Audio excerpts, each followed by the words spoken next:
Hello दोस्तों, आज के इस वीडियो में हम जानने वाले हैं कि सोलर प्लेट कितने वाट की लगानी चाहिए, यानी कि सोलर प्लेट कितने वाट की हमको लगाना है अपने घर पे, घर के लोड के हिसाब से। अगर किसी को इलेक्ट्रिकल के बारे में ज़्यादा जानकारी नहीं है तो इस वीडियो को देखने के बाद वो बहुत ही ज़्यादा इजी तरीके से 100% सीख सकता है।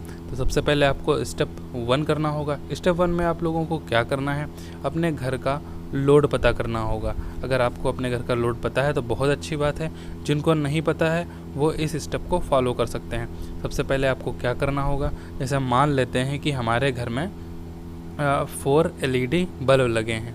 आपके घर में जितने हों यहाँ पे लिख सकते हैं। इसके अलावा मेरे घर पे 2 फ़ैन लगे हुए हैं। फ़ैन के अलावा मेरे घर पे एक जो है ट्यूब लाइट लगी हुई है। ट्यूब लाइट के साथ ही यहाँ पे जो मेरे घर में है वो एक LED टीवी भी है।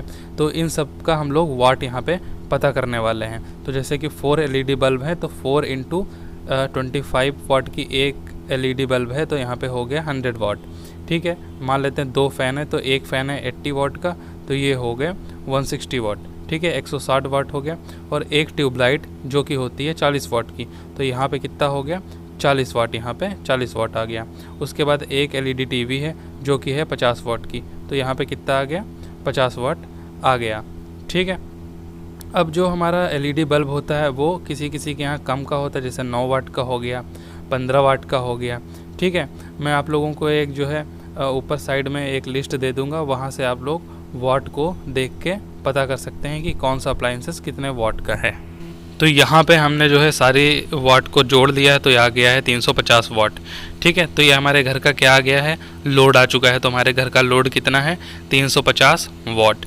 ठीक है, अब ये जो 350 वाट आया है इसको हम लोग क्या करेंगे, इसका हम लोग 25% एक्स्ट्रा लेंगे। ये किस लिए होता है 25% एक्स्ट्रा, तो 25% एक्स्ट्रा हम लोग इसलिए लेते हैं कि ये सेफ्टी पर्पज़ के लिए होता है। कभी कभी हमारे घर में क्या होता है, हम लोग सारे उपकरण जो हैं अचानक से एक साथ ऑन कर देते हैं, तो ताकि कोई दिक्कत ना आए इसलिए हम लोग 25% एक्स्ट्रा लेते हैं। इसके लिए आपको घर के लोड को 1.25 से मल्टीप्लाई करना होगा, बाकी आप लोगों को कुछ नहीं करना है। तो यहाँ पे 1.25 से हम लोग मल्टीप्लाई करेंगे तो आ जाएगा 437.5। इसको हम लोग थोड़ा सा और एक्स्ट्रा यानी कि 500 वाट लिख लेते हैं। आपको कुछ नहीं करना, आपका जितना लोड आया था घर का उसको 1.25 से मल्टीप्लाई कर देना है। तो यानी कि हमारे घर का जो AC का लोड है वो निकल के आ चुका है। वो हमारा कितना आया है, वो आया है हमारा 500 वाट। अब जो हमारा हमारी बैटरी का DC वोल्टेज होता है वो कितना होता है, वो DC वोल्टेज होता है 12 वोल्ट। अब हम लोग यहाँ पे क्या करें, कैलकुलेट करेंगे, DC करंट कैलकुलेट करेंगे। तो इसमें आप लोगों को कुछ नहीं करना है, बहुत ही ज़्यादा आसान है। पावर का फार्मूला होता है power is equal to voltage into current. हम लोगों को DC करंट निकालना है, तो जब I निकालेंगे तो पावर के नीचे V जो है बटे में चला जाएगा, यानी कि अपॉन हो जाएगा P/V। अब आप लोगों को पावर तो पता ही है कितनी आई थी, 500 वाट आई थी, और वोल्टेज आपको पता है कितना 12 वोल्ट। ठीक है, जिसके घर में 2 बैटरी हैं वहाँ पे 12 की जगह 24 लिखेगा। ठीक है, अब यहाँ पे इसको भाग करेंगे तो आएगा 41.6 यानी कि लगभग 40 एम्पियर। तो यहाँ पे हम लोग बोल सकते हैं कि हमारा जो 500 वाट AC का लोड आया था उसके लिए DC करंट कितनी रिक्वायर्ड होगी, 40 एम्पियर। अब लोग यहाँ पे जो है बैटरी का जो है चार्जिंग करंट कैलकुलेट करने वाले हैं। मान लेते हैं कि जो आपकी बैटरी है वो है 150 AH की है, तो हम लोग यहाँ पे इसका चार्जिंग जो है करंट कैसे निकालेंगे, बहुत ही ज़्यादा आसान है। आप लोगों को कुछ नहीं करना है, जितने AH की आप लोगों की बैटरी है उसका यहाँ पे आप लोगों को 10% लेना होता है, यानी कि 10% ऑफ इट्स AH वैल्यू। तो यहाँ पे जो हमारी बैटरी है वो है 150 AH की है, तो यहाँ पे 150 × 10/100 करेंगे और आपका करंट जो है निकल के आ जाएगा, कितना आ जाएगा 15 एम्पियर, यानी कि जो बैटरी का चार्जिंग करंट है वो कितना है 15 एम्पियर। अब हम लोग का जो है लगभग पूरा काम यहाँ पे हो चुका है। हम लोगों ने जो है चार्जिंग करंट भी यहाँ पे अपनी बैटरी का निकाल लिया है। कितना आया है एक बार फिर से लिख लेते हैं, यानी कि 15 एम्पियर।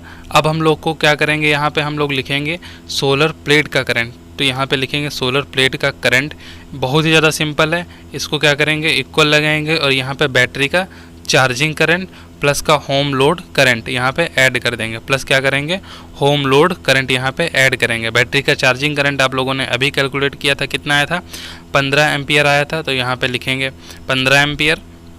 और प्लस जो हमारा होम लोड करंट आया था ये आप लोग पहले कैलकुलेट कर चुके हैं। यहाँ पे मैं आप लोगों को दिखा देता हूँ, ये 40 एम्पियर आया था, तो यहाँ पे जो है 40 एम्पियर ऐड कर देते हैं तो हमारी सोलर प्लेट का करंट निकल के आ जाएगा 55 एम्पियर।